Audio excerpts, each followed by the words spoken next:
Hey everybody, Marcus and Dave here. We wanted to record our second video. The first one Marcus had to do solo, unfortunately. I had other commitments, and we're really kind of trying to something new, trying to be YouTube stars like our kids are.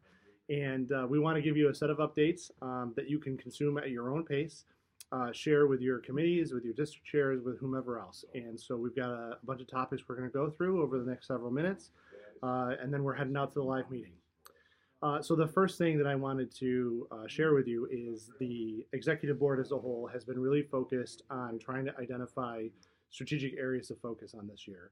And unit retention is an area that we think can both help with new membership retention as well as just general health of the council. And this last few weeks, we've been wrapping up the recharter process, which is a critical time for us as an organization. And we're a little bit better than we were last year, but still an opportunity to grow. And so I know that Chris Schulitz and myself and Marcus and the commissioner staff are focused on what can we do in that area to drive unit retention, because we think that that kind of raises all ships if we can keep units alive and healthy and recruiting new members. So I wanted to share that with you, recognizing that it's something that you'll hear consistently, that we as a leadership team are talking about consistently, and will drive a lot of focus from the board over the next 12 to 18 months. That's right. One of the things that came out of the last meeting was a focus on when we bring new units on board, it can be very challenging for those new leaders to know what's going on, what they need to do next.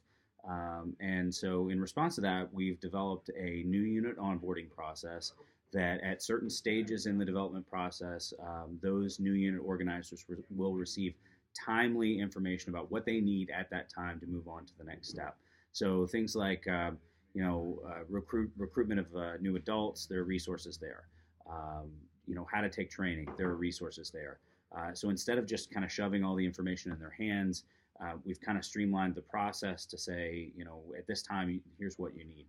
We also kind of streamlining our internal processes for management. So some of our key staff will get information on where those units are and what needs they have in a real timely manner. So yeah, and that was kind of some feedback we got from the last meeting was, hey, girls are coming in, Scouts BSA is ramping up, and we see an opportunity for new units to be created, and maybe we can make the process a little easier. So That's right. It's great to see that we're already jumping on that as a staff and as a volunteer group. Yeah. So to that point, Scouts BSA units, the council is up to 5 now. That's great. We have 2 in Towpath District.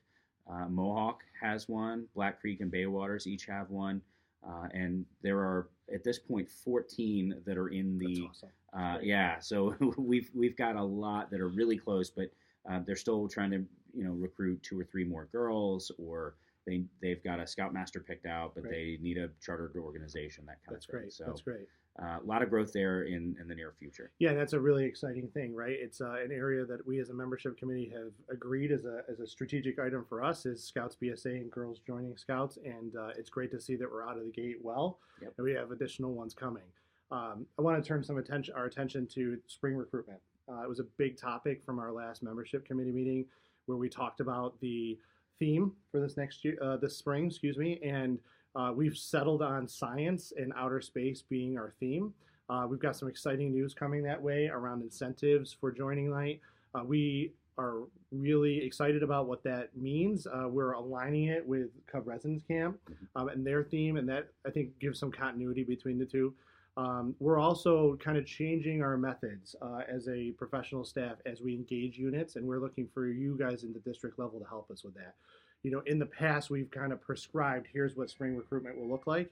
And this time around, we're moving back to what we've seen success with the fall recruitment efforts, and kind of seeing what does a unit need to be successful for spring recruitment, using the menu, having those meetings, and really engaging with them. And, we've seen great success with fall, so why not see it in the spring as well? I have a personal kind of committee member or committee chairman request is that as you as a district team, as you as a membership team, look to the spring, continue the success that we've seen before, but take some special focus on 2 units. One that has had a spring recruitment events before, but maybe have done an okay job. And try to work with them to boost it to an awesome job. A spring recruitment that's awesome. We'll just send that unit into the summer excited and set them up for a great fall. And then find a unit in your district that is on the edge that could jump into spring recruitment that maybe they've never done it before. Try it for the first time. Get a couple of new members to join. Those 2 units, if we did that while maintaining the spring recruitment successes that we've seen in the past, will have a material impact and set us up for a really successful spring. My final request when we talk about the spring is Marcus and I got shared with us from some of our partners in other areas around the ability to use Facebook geofencing. And so we're looking for a couple of units from each district that spend a lot of time on Facebook, have a leader, have a volunteer who is Facebook savvy, who wants to set up a joining event on Facebook and use geofencing. Geofencing, for those of you guys that don't know, knows where you are on your phone while you have Facebook open and notifies you that there's an event right near you right now. And we saw some really awesome numbers from people using it, 15, 20, 25% more successful recruiting if you were using geofences for what equated to $10. And that's a no-brainer for us. So if you know some people, please get that to me and Marcus. We'd love to see a few units this spring. Try it out. Excellent. Just a couple other quick notes before we head on to the live meeting. We are starting our Save a Scout option for units that need more kids and are it's part of the spring recruitment effort. Yep. Let's look to the people that were part of our program last year and for one reason or another they got busy, the night of the week wasn't right for them, but if invited to join another unit that's in their area, they'd be more than happy to come back on board. Each year our single biggest membership change in the numbers is not fall recruitment, it's not spring recruitment, it's actually our recharter loss. And we drop a significant number of youth. A lot of those are kids that have aged out of the program. Some of them are folks that have moved on to different parts of the state or the country.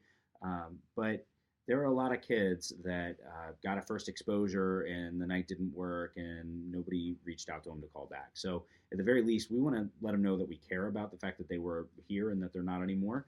We can get good feedback on areas where we can improve. And most importantly, we can get some of those kids to rejoin and re-engage in scouting. Yeah, so, leave no scout behind, right? That's exactly right. Leave no scout behind. Yeah. And then the last thing I want to tell you is we had the Area 3 Membership Summit this past weekend in Syracuse.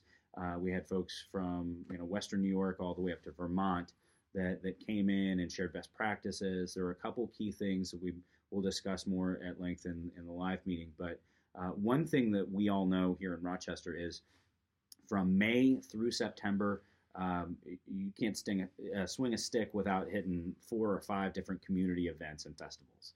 And we really do not have a presence at those. So we're looking at what can we do to make it really easy to have some resources ready to go for us to have some community engagement there and the opportunity to tell people that are interested in joining scouting how they can get engaged. So look for more on that soon. Yeah, I loved how you called that kind of an event in a box. Right? Yeah. Make it easy, make it consumable, make it something that's flashy that people want to attend, but make it stand out and easy. Just kind of set up the box, do what you got to do, and interact with people, not sit behind a table and wait for people to come up to us. That's right. So there you go. In under 10 minutes, a lot of good updates and stuff that we'd love for you to share, consume. Reach out to Marcus and I if you have any questions. We really appreciate all that you do for scouting, all that you do for your districts. We're excited about some of the momentum we're starting to build. Yep. And thank you. Thank you for everything you do. Thank you for participating. Thank you for volunteering. Without you, we wouldn't be able to be nearly as successful as we have been, and we will be in the future. Yes. So, thank you so much for all you do. Thanks.